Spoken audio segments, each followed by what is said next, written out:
রাসূল বলেন লা ইয়াজালু কলবুল কাবীরি, শাবান মানুষের বৃদ্ধ হয়ে যায়, বয়স হয়ে যায়, কিন্তু দুইটা বিষয় দিক দিয়ে তারা যুবক থাকে। আল্লাহ রাসূল বলেন, এক নাম্বার ফি হুব্বিদ দুনিয়া, দুনিয়ার ভালোবাসা, দুনিয়ার রং তামাশা, দুনিয়ার সম্পদ বাড়ানোর প্রতিযোগিতা, সম্পদের লোভ, সম্পদের ভালোবাসা, স্ত্রী সন্তানের ভালোবাসা। আল্লাহ রাসূল বলেন মানুষ তো বুড়া হয়ে গেছে, তারপরও এই ব্যাপারে সে যুবক থাকে। কি কথা, সত্য কথা, আসলেই তো বাস্তব। একটা মানুষ চলতে পারতেছে না, তারপরেও তার মাথার টেনশন যে আমার সন্তানের জন্য আমি কি করলাম। আরে ওই বাড়ির আগের জমিটা যদি কিনতে পারতাম আমার ছেলেদের জন্য সুবিধা হতো। আমি আমার ছোটবেলাটা কিছু করে দিতে পারলাম না। কথা বলেন ঠিক কিনা? আল্লাহ রাসূল এই জন্যই বললেন ফি হুব্বিদ দুনিয়া, এত বুড়া হয়ে গেছে কিন্তু এই দিক দিয়ে তার মনটা কি হয়নি। আরেকটা হচ্ছে আল্লাহ রাসূল বলেন ওয়াতুলিল আমাল, দীর্ঘ আশা, উচ্চাকাঙ্ক্ষা। উচ্চাকাঙ্ক্ষা তার মনের দিক দিয়ে তার যে আশা ভরসা থাকে, এদিক দিয়েও সে যুবক থাকে। সে যে বুড়া হয়ে গেছে, কয়দিন পর মারা যাবে, এদিক দিয়ে তার কোনো খবর নাই। তার আশা হলো আমার গাইবান্ধা বাড়ি আছে, ঢাকাতে একটা বাড়ি করা লাগবে। কথা বলেন ঠিক কিনা? এজন্য আল্লাহ রাসূল বলছেন এই দুইটা বিষয় থেকে তোমাদের, এই দুইটা বিষয় যদি আমরা ঠিক রাখতে পারি তাহলে আমাদের কবরের চিন্তা করা সহজ হয়ে যাবে। কথা বলেন ঠিক কিনা? কথা আমাদের মশি উস্তাদ সেদিন একটা কথা বলছিলেন, লোভ, কাম, মনে আছে আপনাদের? 6টি বিষয়ে কথা বলছিলেন। ওনারা যে কথাগুলি বলছেন, যদিও ওনারা হাদিস কোরআনের রেফারেন্স দেন নেই, কিন্তু কথাগুলো হাদিস কোরআনেরই কথা। কথা বলেন ঠিক কিনা? এই লোভ, একই কথা। এই মানুষের আশা, মানুষের লোভ, এগুলো যদি মানুষ না করত তাহলে এত রাহাজানি, এত কিছু। আমরা দুনিয়ার ভিতরে যা বলি, আমার 5টা বাড়ি আছে, আমার 10 বিঘা সম্পত্তি আছে, আমার 5 বিঘা আছে, আমার 5টা গরু আছে। কথা বলেন ঠিক কিনা? কিন্তু আল্লাহ রাসূল বলেন, আল্লাহ রাসূল হাদিসের ভিতরে বলেন ইয়া ইবনা আদম, প্রত্যেকটা বনি আদম বলে মালি মালি, এই সম্পদ আমার, ওই সম্পদ আমার, ওই সম্পদ আমার। আল্লাহ রাসূল বলেন ওয়াহাল্লাকা ইয়া ইবনা আদম মিন মালিক, তুমি যা কিছু বলতেছো এগুলো তোমার নয়। ইল্লা মা আকালতা ফা আফনাইতা, তোমার তো মাত্র 3টা জিনিস। কয়টা জিনিস? 3টা জিনিস তোমার, বাকি সব মানুষের। বাকি সব কি? মানুষের। আল্লাহ রাসূল বলেন ইল্লা মা আকালতা, তুমি যা খাও, ফা আফনাইতা, এবং পিছনের রাস্তা দিয়ে ফেলে দিয়ে আসো, এটা হচ্ছে তোমার সম্পদ। এটা হচ্ছে তোমার সম্পদ, যা তুমি খাইতে পারতেছো এবং খাওয়া নিজে খাইয়া পিছনের রাস্তা দিয়ে বাথরুমে ফালা রেখে আসতেছো, এইটা তোমার সম্পদ। এইটাই তোমার, এইটাই তোমার। এখান থেকে একটা, যারা আমরা কৃপণতা করি, এই দিক দিয়ে আমরা লক্ষ্য করব যে আসলে খাওয়ার পর আল্লাহ পাক আপনাকে দিছে, খাইতে হবে পরিমিত ভাবে। আবার খাওয়াটা আবার এত বলতেছি না যে খাইতে খাইতে আবার বেশি খাবেন, তা না, পরিমিত খেতে হবে। কতগুলো মানুষ দেখা যায় আমাদের ভিতরে যে আসলে খায় না, পড়ে না, খালি টাকা ব্যাংকে কিভাবে রাখা যাবে, কয় বিঘা সম্পত্তি করা যাবে, নিজের জীবনটাকে কষ্ট দেয়। এটা হারাম। এটা কি হারাম? এটা বখিলিয়ত। আর বখিল জান্নাতে যাবে না, বললেন নাউজুবিল্লাহ। বখিলিয়ত করা যাবে না। আল্লাহ পাক আপনাকে দিছে, আপনাকে খেতে হবে, পরিমিত খান, পরিমিত পড়েন, অপচয় করা যাবে না। খাওয়ার অর্থ আবার এটা না অপচয় করবেন তা না, কিন্তু খাইতে হবে। এই জন্য আল্লাহ রাসূল বলেন তুমি যা খাও এবং যা খাওয়ার পরে যেটা বাথরুমে ফালা রেখে আসো, এটাই তোমার সম্পদ। বলেন না সুবহানাল্লাহ। দ্বিতীয় নাম্বার হচ্ছে আল্লাহ রাসূল বলেন তুমি যা পরিধান করো, পরিধান করার পরে যা তুমি ছিঁড়ে ফেলাও, নষ্ট করে ফেলাও, যে পোশাকগুলি তুমি ব্যবহার করার পরে নষ্ট হয়ে যায়, এটাই হচ্ছে তোমার সম্পদ। এটাই হচ্ছে তোমার সম্পদ। 2 নম্বর গেল। 3 নম্বর আল্লাহ রাসূল বলেন আওতা সাদাকাতা ফাআমদাইতা, তুমি যদি চলতে ফিরতে উঠে বসতে যে যতটুকুই তুমি দান সদকা করো না কেন, এই দানটাই তোমার সম্পদ। দানটাই তোমার সম্পদ। কয়টা সম্পদ বলেন তো? 3টা। মনে থাকবে? 1 নম্বর কি? যা খাই বাথরুম ফেলে, এটাই হচ্ছে কি আমার সম্পদ। যা পরিধান করি, পরিধান করার পরে ব্যবহার করার পরে যে কাপড়টা আমি নষ্ট করি, এটাই আমার সম্পদ। 3 নাম্বার হচ্ছে যা আমি সদকা করি, এটা হচ্ছে কি সম্পদ। আর কোনো সম্পদ আমার বাস্তবিকই নাই। আমি মাহফিলে যেটা হাদিস বলেছিলাম আপনাদেরকে যে এই সম্পদ ইত্তাবিউ সালাসা, ইত্তাবিউ জানাজাত সালাসা, 3টা জিনিস মানুষের সাথে যায়, কবর পর্যন্ত যায়, কিন্তু 2টা ফিরে আসে। ইয়ারজিউ ইসনান, 2টা জিনিস ফিরে আসে। আর একটা ওয়াহিদুম মিন নাহলিহি, একটা জিনিস তার সাথে কি থাকে, বাকি থাকে। ওয়ায়াবকা আহাদিম, একটা তার সাথে বাকি থাকে, সে একটা হচ্ছে আমল। আর সম্পদ আর আহাল, এই দুটোটা কি করে ফিরে আসে। এই জন্য আমাদের সম্পদ কি এটা আমাদের বুঝতে হবে। তাহলে আল্লাহ পাক পরের আয়াতে বলেন আল্লাহ সাউফা তা'লামুন, অবশ্যই শীঘ্রই তোমরা জানতে পারবা।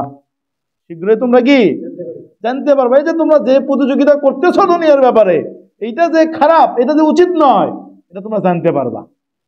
আল্লাহ পাক পরে আবারও বলেন সুম্মা কাল্লা সাউফা তা'লামুন, অতঃপর আল্লাহ পাক আবারও বলেন কাল্লা সাউফা তা'লামুন, অবশ্যই আবার তোমরা শীঘ্র জানতে পারবে।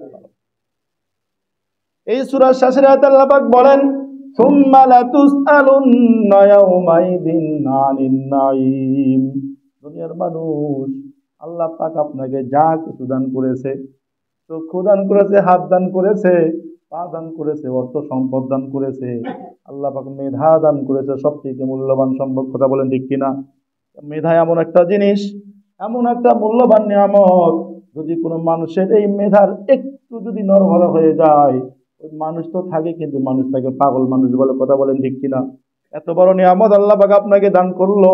আল্লাহ পাক বলেন সুম্মা লাতুসআলুন্না ইয়াউমাইযিন আনিন নাঈম, কিয়ামতের দিন এই সমস্ত নিয়ামত সম্পর্কে আল্লাহ পাক তোমাকে জিজ্ঞাসা করবে।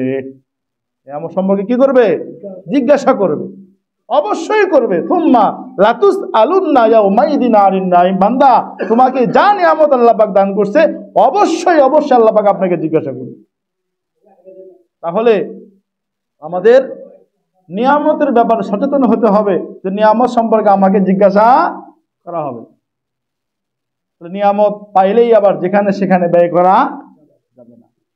এরকম একটা হাদিসে আল্লাহ রাসূল বলেন লা ইয়াজালু কদামুম বানি আদম, এই হাদিসটা আমি প্রায় আপনাদেরকে শোনাই।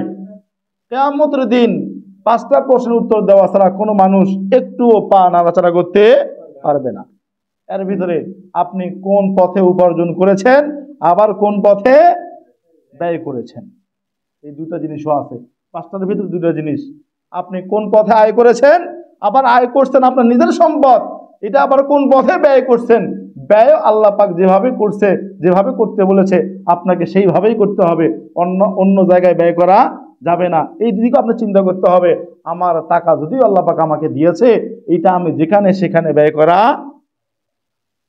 এই জন্য আল্লাহ পাক বললেন যে বান্দা আলহাকুমুত তাকাসুর হাত্তা যুরতুমুল মাকাবির, যে তোমরা যে প্রতিযোগিতা শুরু করে দিয়েছো, দুনিয়ার যে প্রতিযোগিতা শুরু করছো, এরকম মতো অবস্থায় তোমাদের কবরে চলে আসো। তোমরা কবর এমন একটা জিনিস, আল্লাহ রাসূল সাল্লাল্লাহু আলাইহি ওয়াসাল্লাম বলেন, তিরমিজির বর্ণনা, ওয়ায়ুকাইয়িদুল্লাহু লাহু 90 আল্লাহ রাসূল বলেন কোন মানুষ যদি খারাপ হয়, কবরের যদি প্রশ্নের উত্তর না দিতে পারে, আল্লাহ রাসূল বলেন তার সাথে 70টা অজগর নিযুক্ত করে দেওয়া হয়। কয়টা? 70টা অজগর নিযুক্ত করে দেওয়া হয়। ওয়ায়ুকাইয়িদুল্লাহু লাহু 70 তিন্নিনা লাউ আন্না ওয়াহিদাম মিনহা নাফাখা ফিল আরদ। আর ওই 70টা অজগরের মধ্যে যদি একটি অজগর দুনিয়ার ভিতরে ফু দিত, কি দিত বলেন না, কি দিত? নাফাখা ফিল আরদ। নাফাখা মানে ফু দেওয়া, অনুফিখা ফিস সূর, শুনুন না এগুলা, যে সিংহে ফু দেওয়া হবে, এই নাফাখা। আল্লাহ রাসূল বলেন যে নাফাখা, এই সাপ যদি শুধু ফু দেয় ফিল আরদ, জমিনের মধ্যে, আল্লাহ রাসূল বলেন মাম বাতাতাত শাইয়া ওয়া ইয়াবকা ফিল আরদ, যতদিন মা বাকিয়াতিদ দুনিয়া, যতদিন দুনিয়া বাকি থাকবে, যতদিন দুনিয়া থাকবে, এতদিন দুনিয়ার ভিতরে আর কিছু জন্মাবে না। বলেন না, একটু চিন্তা করে দেখেন, এই 70টা অজগরের একটা অজগর যদি, একটা অজগর দুনিয়ার ভিতরে ফু দিত, কামড় না, কি দিত? ফু দিত, আল্লাহ রাসূল বলেন দুনিয়া যতদিন থাকবে এতদিন আর কোনো জিনিস জন্মাইতো। মাম বাতাত সাইয়া, সাইয়া মানে বস্তু, কোনো বস্তু জমাবে না। একটু চিন্তা করে দেখেন, এরকম অজগর আপনার সাথে কি করে দেওয়া হবে? নিযুক্ত করে দেওয়া হবে। আর এই অজগরগুলো কি করবে? আল্লাহ রসুল বলেন ওয়াখদিসনাহু ওয়ানহাসনাহু, যে এগুলা কামড়াইতে থাকবে এবং খামচাইতে থাকবে। বলেন না নাউযুবিল্লাহ। ওয়ানহাসনাহু ওয়াখদিসনাহু, যে এই দুইটা আপনাকে কামড়াইতে থাকবে, দংশন করতে থাকবে এবং খামচাইতে থাকবে। কতদিন পর্যন্ত? ওয়াইফদা ইলাল হিসাব, হিসাবের দিন পর্যন্ত। কোন দিন পর্যন্ত? হিসাব মানে একদম কিয়ামতের দিন পর্যন্ত আপনাকে খামচাইতে থাকবে, কামড়াইতে থাকবে। এজন্য ভাই একটু পরিবর্তন হই, একটু পরিবর্তন হই। পরিবর্তনের মাস আমাদের আসতেছে, চলতেছে। আমরা একটু পরিবর্তন হই। দুনিয়ার যে যাই করি না কেন, যে যাই করি, যে যাই করি, আমি কিছুক্ষণ আগেই বললাম যে সেদিন স্যাররা যে দুটো কথা বলেছেন, দুইজন স্যারই খুব মূল্যবান কথা বলেছেন, তার ভিতরে কিন্তু এটাও আছে। মনে আছে আপনাদের? 6টা জিনিস স্যার বলছিলেন, 6টা মনে আছে? মনে রাখবেন, এগুলো কাজে লাগবে আপনাদের, এগুলো আপনাদের কাজে লাগবে। দুনিয়ার ব্যাপারে আমাদের যতটা সচেতন, আখিরাতের ব্যাপারে যদি আমরা একটু সচেতন হই, তাহলে আমরাও পরিবর্তন হব, আমাদের সমাজটাও পরিবর্তন হবে। কারণ আল্লাহ পাক বলছেন ইন্নাল্লাহ বারারা লাফি নাঈম। যদি আপনি জান্নাত চান, যদি আপনি জান্নাত চান, আপনাকে আবরার জ্ঞান, আবরার অর্জন করতে হবে। কি অর্জন করতে হবে? আবরার। এই আবরারের সংজ্ঞা ইবনে কাসিরে বলছেন যে আবরার হতে হলে আপনাকে এমন হতে হবে যে আপনার দ্বারাই কোনো মানুষের ক্ষতি হওয়া তো দূরের কথা, কোনো জীব জন্তুর ক্ষতি হওয়া যাবে, তাকে আবরার বলে। তাকে কি বলে? আবরার বলে। আর আপনি আমি যদি আবরার হতে পারি, আল্লাহ রসুল বলেন ওয়ালবিসুহু ফিল জান্নাহ ওয়াফরিশুহু ফিল জান্নাহ।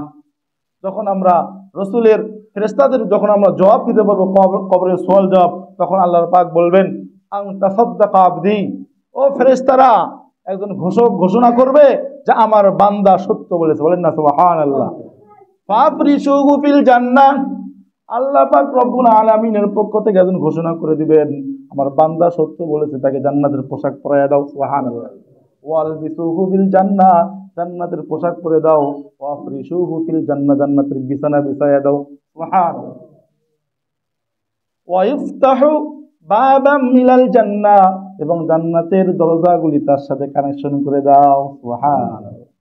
যদি কপাল ভালো হয়, আর যদি না হয় তাহলে এই যে 70টা অজগর আমাদের নিযুক্ত হয়ে যাবে।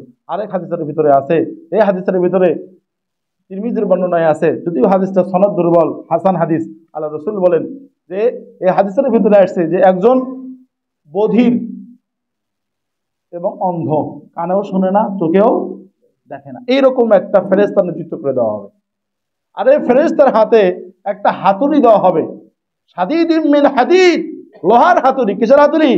লোহার হাতুড়ি। আর এই হাতুড়িটা এমন এমন হাতুড়ি দেওয়া হবে যে হাতুড়ি দিয়ে যদি পাহাড়ে একবার শুধুমাত্র বাড়ি দেওয়া হয়, পাহাড় ধুলিসাৎ হয়ে গিয়ে বালুর সাথে মিশে যাবে, মাটির সাথে মিশে যাবে। এরকম হাতুড়ি নিযুক্ত করে দেওয়া হবে যে এই ব্যক্তিকে কি করো, মারতে থাকো। এরকম করে একটা মারবে, ওই ব্যক্তির একদম সম্পূর্ণগুলা ধুলিসাৎ হয়ে যাবে, মাটির সাথে মিশে যাবে। আল্লাহ পাক বলেন, আল্লাহ রসুল বলেন আবারও তার ভিতরে রুহটা দেওয়া হবে, আবার মারবে, আবার সে একদম মাটির সাথে মিশে যাবে, আবার রুহটা তার শরীরের ভিতরে। ভাই আমরা এগুলো কি কেউ সহ্য করতে পারবো? কেউ পারবো না। আল্লাহ রাব্বুল আলামিন আপনাকে আমাকে এরকম আযাব থেকে আল্লাহ পাক যেন আমাদের প্রত্যেককে মুক্তি দেন। সবাই আল্লাহুম্মা আমিন। পাশাপাশি